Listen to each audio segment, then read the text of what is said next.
Hi everyone, welcome to the visual guide for the Royal City of Rabanastre. This is the first 24-man Alliance raid made available in Final Fantasy XIV Stormblood in patch 4.1. My name is Ms. Tech and I'll be your raid guide. There is no trash before the first boss, and we are immediately thrust into combat with MATEUS the Corrupt. The adds can be picked up and burned down quickly, however they do explode when they die, so be sure to move out of these telegraph circles. When the boss casts Unbind, you'll notice a number of things happen around the platform. First, this lady will spawn. Then, a spiral pattern of ice, small orbs, larger aquaspheres, and water spouts will spawn around that pattern. What's-her-name will eventually begin to skate around the ice spiral, and anytime she interacts with an obstacle, a specific thing will happen. The small water orbs will turn into ice slave adds. To avoid this, players can pop the orbs before What's-Her-Face skates into them. They do mild damage and can be cleared fairly quickly, but they do apply a drench debuff on the player, making them more susceptible to freezing. If she hits a player affected by a drench debuff, the player will be frozen, taking a ton of ice damage over time and will probably die. If she skates into a water spout, it'll turn into a Blizzard 3 and tether 5 players for the White Whisper. This Blizzard 3 should be destroyed before the cast goes off to save the affected players from a wintry doom. This can also be entirely avoided by having 3 or more players standing on the water spouts to plug it up before she skates into it. If she skates into an Aquasphere, it'll turn into a huge ice block, which will add extra damage to a mechanic you'll have to deal with very soon. To avoid this, players should destroy each Aquasphere as quickly as possible. Each alliance can split up and destroy their sphere to ensure that they're all taken care of in time. When Ice Lady reaches the end of the spiral, the boss will cast REBIND, removing all of the ice and water elements from the platform. Next, he'll cast Dual Cast, followed by Blizzard 4. This will call down a number of ice bullets down on the platform, including any additional Aquaspheres that you didn't destroy in time. Players will need to move to the safe areas to shield and heal through the damage. In the next phase, the boss will submerge us in some toxic water, and all players will be afflicted by a stacking Breathless debuff. If this debuff reaches 10 stacks, you will die. To avoid death, players will need to kill each flume toad as quickly as possible to spawn these bubbles. These air bubbles will allow players to reset their Breathless stacks by standing or running through them. During this time, players can also be targeted by these column attacks. Each affected player will need to make sure they do not hit any of the bubbles with their column attack, or they will pop them. If all the bubbles are popped, you obviously won't have any way to regain your breath, and you will die. Another round of toads will spawn though, so you can quickly destroy these for more breathing bubbles. Keep an eye on your stacks and use the bubbles to breathe until the phase ends. At this point, since everyone was submerged in water, you'll notice that everyone has a drench debuff. This means getting hit by any ice attack will freeze you and probably eventually kill you. Random players will be tethered to these blizzard spheres, which will throw out long cone attacks in the direction of their tethered players. Avoid these telegraphs as necessary to avoid getting deep freeze. Eventually, MATEUS will move to the center and become invulnerable while spawning 3 Azure guard adds. Each tank will grab an add and move them away from one another. If they're too close, they'll tether and gain a vulnerability down buff. During this phase, more ice sprites will continuously spawn. Destroy all of these as necessary, making sure not to stand in the AoE explosions when they die. Once the adds are destroyed or his Aether bar reaches 100, MATEUS will cast FROSTWAVE, which will do damage based on his Aether level. To minimize excess damage, be sure to kill each Azure guard as quickly as possible. At this point, the fight will repeat with another Unbind cast. Make sure you get those Aquaspheres down, plug up those water spouts, and pop the mini orbs. Move to the safe spot to avoid excess damage after Rebind. At this point, the boss should be close to dead, but if not, players will have to dodge these extra AoE circles that form under players while dodging the ice orb attacks. These circles affect players with dropsy, which will persist even after the fight is concluded, so healers watch out. The first set of trash is fairly straightforward. The hardest thing you'll have to deal with is this Chocobo Meteor, which deals proximity-based damage. Run away to avoid death and continue burning down the rest of the trash. The second boss is HASHMAL, Bringer of the Order. Quake 4 will do moderate raid-wide damage. Heal through this as necessary. Jagged Edge will target players with these large red circles and follow them for some time. Avoid these as necessary. When the boss casts Control Tower, 1 or more towers will spawn somewhere on the platform. He will then cast Sanction, which will do mild AoE raid damage and also cut the bottom of the tower. The tower will slowly slide down and then fall in that direction. Players will need to move out of its way before it falls on them to avoid getting crushed and killed. When the boss moves to the edge of the platform and begin to cast Extreme Edge, players need to look out for which arm is glowing and move to the opposite side of the platform. Being on the wrong side during this attack will deal high damage and afflict you with Flesh Wound, which will eventually kill you. ROCKCUTTER is a heavy-hitting Tankbuster. Be sure to cool down and heal through this as necessary. When the boss casts Earth Hammer, a floating hammer will spawn somewhere around the platform that will eventually drop down and deal proximity-based damage. Move away from its shadow to avoid getting smushed. The boss will eventually move into the middle and cast Command Tower, dealing moderate raid-wide damage, knocking everyone back, and spawning a large tower in the center of the room that must be destroyed. During this phase, the boss will gradually gain mana. The Command Tower will send out large AoE attacks that should be avoided. At the same time, players will be targeted for jagged edge AoEs that should also be avoided. Eventually, 3 sand spheres will spawn to distract you from the Command Tower. They will begin to cast 2 dust and must be destroyed before these casts go off, or you will die. Each alliance should split up to destroy each sphere as quickly as possible. You'll also need to stack with your alliance to share the damage of falling boulder during this time. Once the spheres are down, you can resume your attacks on the control tower, being sure to dodge and spread each AoE attack as necessary. Your goal is to destroy the tower before he reaches 100 mana, or you will die. Once the tower is down, the boss will cast LANDWASTER, dealing damage based on his mana level. Shield and heal through this as necessary. From this point on, you'll have to dodge more than one control tower at a time. Check which way they're sliding and move out of that area. Continue to dodge AoEs as necessary. Stay out of the flaming side during extreme edge and heal through all of the AoE damage. Remember to move away from the earth hammers before they drop down on your head. Eventually 2 golems will spawn that will cast Demolish and grow bigger and stronger with each cast, dealing more and more AoE damage. Destroy these as quickly as possible to avoid eventual death. The boss will move to the center again and cast Submission Tower. This will cause 3 towers to spawn around the outer edge and fall inwards, dividing the platform into 3 sections, 1 for each alliance. 3 more sand spheres will spawn at this time that must be destroyed before their casts go off. Be sure to stack in for that falling boulder damage. At this point, the main elements of the encounter will repeat until the boss is down. The next set of trash is so boring, it's barely even worth mentioning, but the ride down to the 3rd boss is nothing short of awesome. The 3rd boss is ROCKCUTTER. Crushed Helm will target the primary target with 4 attacks that apply physical vulnerability up debuffs and then 1 final massive Tankbuster. Be sure to cool down and heal through this as necessary. Chariot will target a random player for this column attack. If you're targeted by this, you can move to the boss or stand still to allow others to move away as necessary. Cry of Victory is a massive 180-degree attack from the boss that deals moderate damage and applies vulnerability up debuffs. Players will need to move behind the boss to avoid this attack, and I'd recommend standing somewhat close to him throughout the encounter to give you the time you need to dodge this appropriately. Crush Weapon will throw out AoE circles in succession at random players.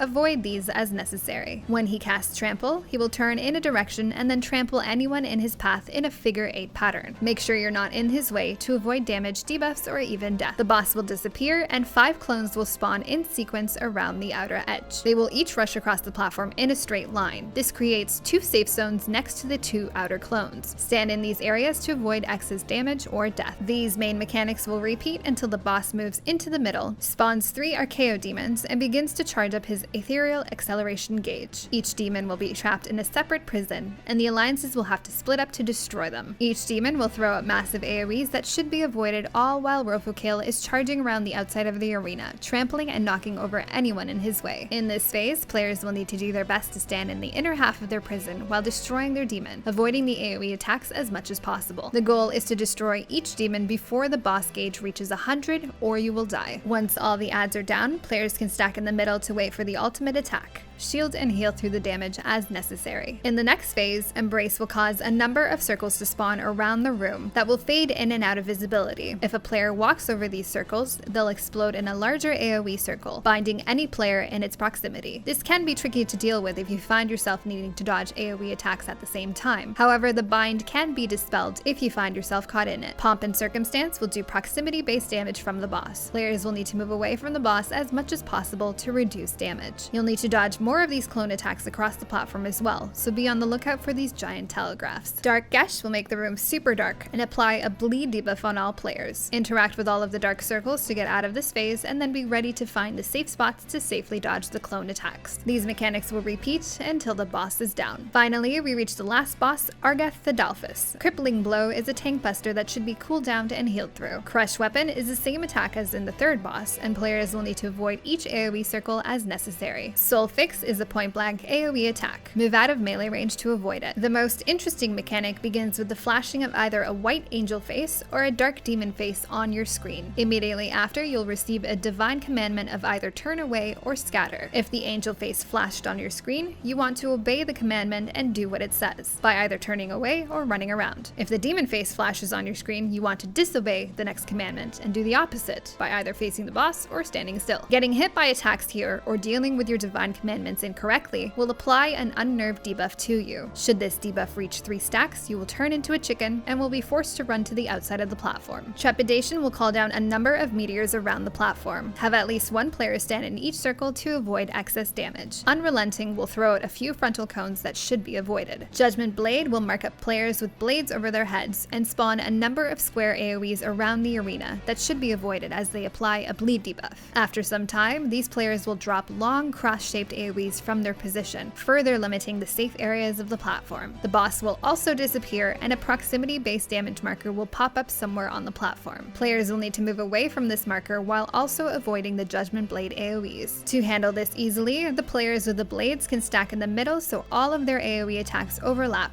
maximizing the available safe spots in the arena. Move away from the boss's impact point to avoid excess damage. Royal Blood will spawn a number of shades around the platform that will tether to random players. Eventually, the shades will cast Unholy Sacrifice, which does a massive amount of raid damage and applies another unnerved stack, so they should be destroyed as quickly as possible. The adds will move towards the players and tether to any nearby shades, so if you find yourself targeted by a shade, try to move away from others also targeted. Next up, Empty Soul will spawn 8 shards of emptiness and begin to charge his emptiness gauge. Each shard needs to be destroyed before he reaches 100 or you will die. Shield and heal through this ultimate attack and get ready for the next phase. You'll notice that the outer edge of the platform is now glowing. Should you walk into this or get turned into a chicken and forced to run into it, you'll transform into a mind-controlled freak and start attacking your friends before eventually killing yourself. It's a pretty grim end, so it's very important to pay attention to all of the visual cues in this phase to avoid this scenario completely. Gnawing Dread will confuse your character, forcing you to run only in the direction that the pointer above your head is pointing in. This is usually followed by one of the AoE attacks, and you'll have to do your best to maneuver yourself with this disorientation. If you're having trouble with it, it's best to stand still during this time unless you absolutely have to move. The most difficult combo comes when the boss disappears to cast Cold Blood, making only a tiny circle of the platform safe. In this case, do your best to move yourself as close as you can, if not inside the actual safe circle, and then quickly adjust before the boss slams down. Fire 4 will do raid-wide damage that should be healed through. Each of these mechanics will repeat until the boss is down. Remember to pay close attention to your angel and demon faces and avoid all of those AoE attacks. If you have any questions or comments, please let me know. As always, thanks for watching. Till next time.